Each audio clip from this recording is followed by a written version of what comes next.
come and give us a state of the parish address.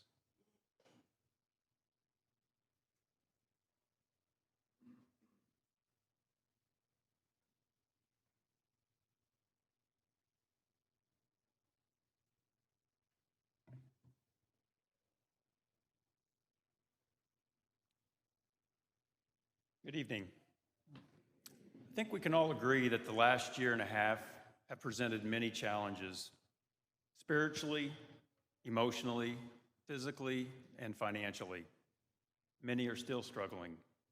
But it's important to step back at times to look at the positive and hopeful aspects of our lives. And as a parish, Resurrection has many positive aspects to be thankful for, including the financial situation that I'm here to share with you tonight. The responsorial psalm for our liturgy this weekend set the tone perfectly for this update. You remember our response was, "The Lord has done great things for us. We are filled with joy." With that in our hearts, I'd like to start our presentation tonight.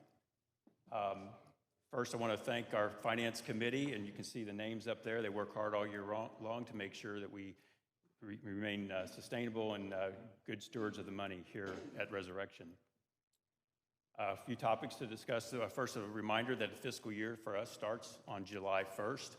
And so we're already a couple months into that new fiscal year. We get a chance to look back and see what the last year has brought. So I'll share that real briefly with you, give you some updates, look at some data that then flows into our final budget for the year. At a high level, last year's results, we came into the year with a significant amount of uncertainty about what impact COVID was going to have.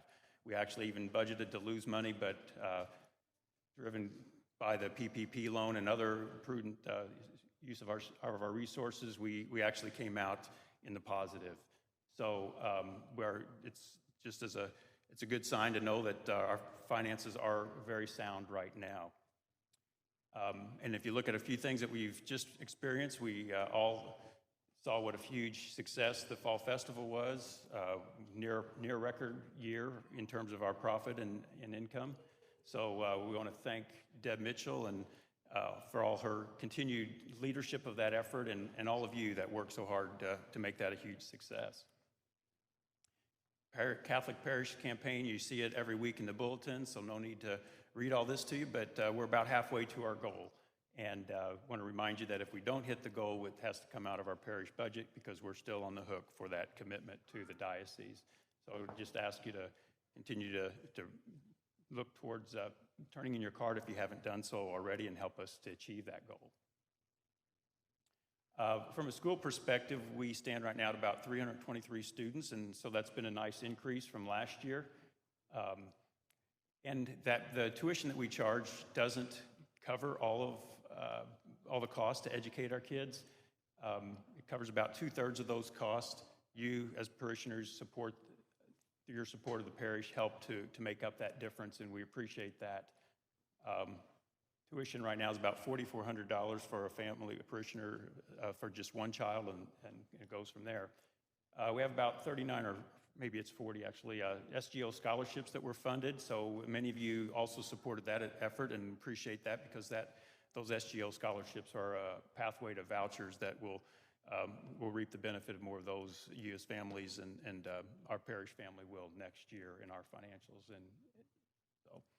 And when you look at some of the impact of COVID implications for the year, one big impact that's helped us tremendously is a program called EANS. EANS stands for Emergency Assistance for Non-Public Schools. And this was money that the federal government channeled through the states to give to non-public schools. Resurrection got a very sizable amount of money this past year, and we've been using it to cover expenses related to COVID. Some are just your normal cleaning expenses and things, buy any personal protective equipment, but has made a huge impact on our technology to enhance our virtual learning so students that aren't able to be in a classroom because of quarantining or some other issues, they have a very reliable way to be involved in the class from home. So I'll show you a little bit more about that later, but then there's also additional funding coming from the government called EANS 2 that we don't know a whole lot about yet, but will provide some additional support for us. Always a big part of our budget is looking at our facilities and what kind of improvements have been completed. I'm going to share some things with you. Actually, it'll get more interesting with some pictures here in a moment, so if you can bear with me. But from a high level, some of the things that have been done, now this doesn't include just this fiscal year, it's in about the last year to 15 months, things that have been completed. We've enhanced security here in the church, the new microphone system you've been hearing about, and then there's some of these other things that have been done early on. But then here's some other things that have been real enhancements. Lighting project that was completed about a year ago really affects the safety and the aesthetics and the beauty of our campus. It's especially useful on the backside of church, on the west side of school, I should say, when kids are getting dropped off or picked up from practices in the dark, and really lights it up well, makes it a lot safer for them. Church landscaping phase 1 was completed. Brian and his organization did a great job to really spruce up the front of the church, and there's other phases of that on the horizon.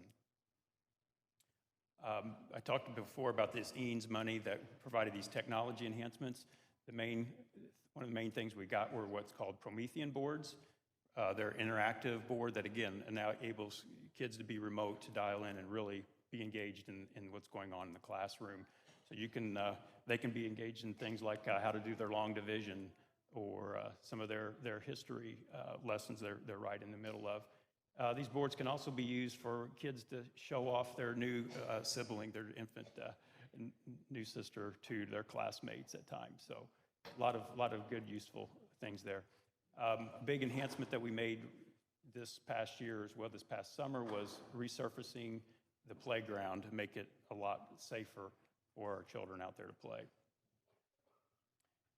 However, some of you might be a little disappointed, if those of you that worked in the kitchen years and years, and after 60 years, we have to say goodbye to our 2 ovens that served us very well over the years.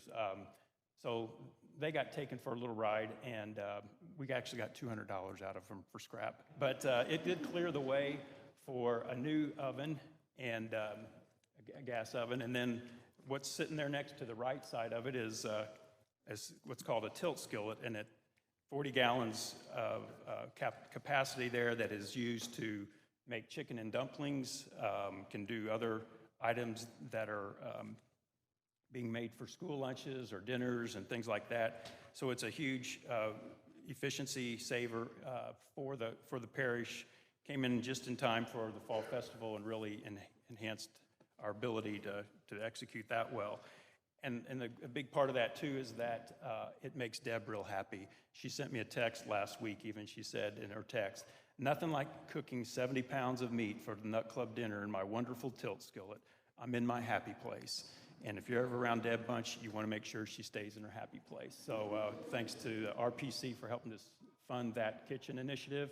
We also put in a new walk-in freezer that more than doubled the capacity, and again, very useful for not only the fall festival, but for the kitchen staff and all.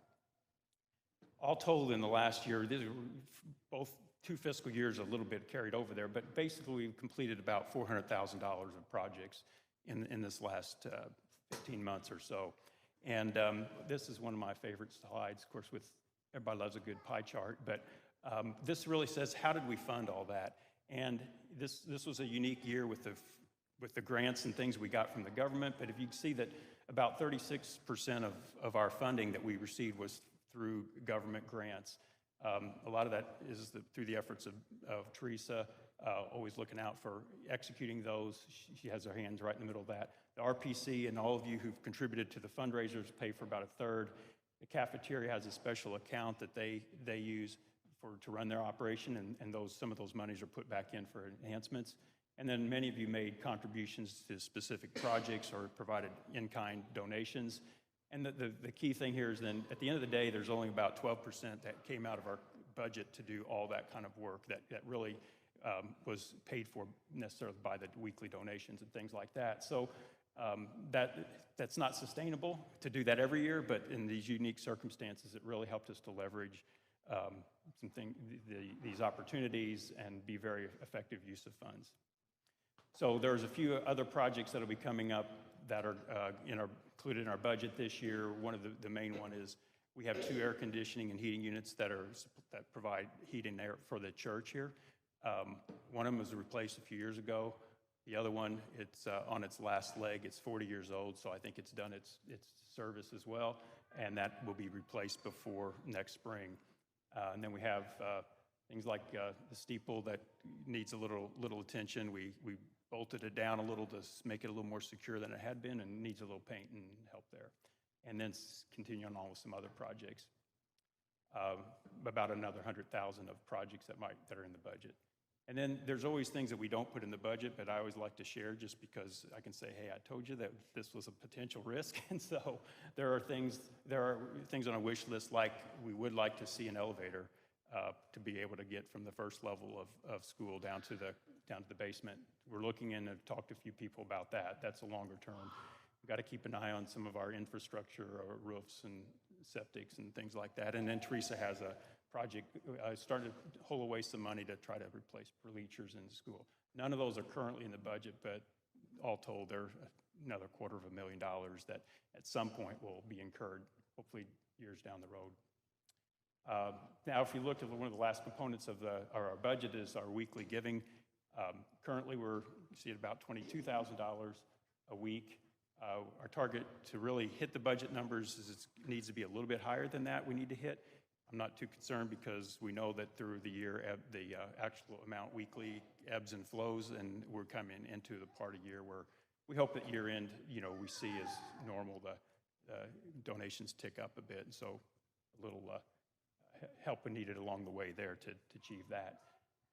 About a third of our giving right now is online or direct debits. Want to continue to encourage that as much as possible, and we want to streamline that and make it easier for you by introducing a new mobile app that we're going to be rolling out by the end of the year. This is just a couple of shots. It can be an app that you'll have access to on your phone or on your computer. Don't worry, your profile won't have my picture on it, so that's just for showing here. But it'll enable you to be more connected to the parish and things going on all in one place. So you'll hear more about that in the coming weeks.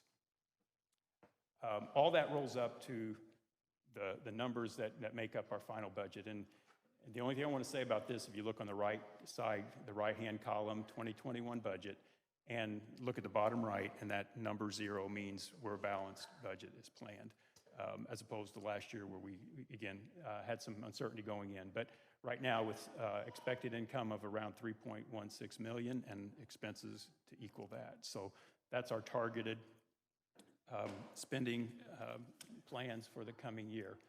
So our role as a parishioner, got a few things we need from you to continue to rise up and engage in our parish ministries, as many of you have done through our RISE initiative. I'm going to ask you to continue with that, continuing therefore to give of your time and talent, supporting these financial initiatives like CPC, and consistently provide that weekly or monthly donations, and then embrace this rollout of this Realm tool as it comes along soon.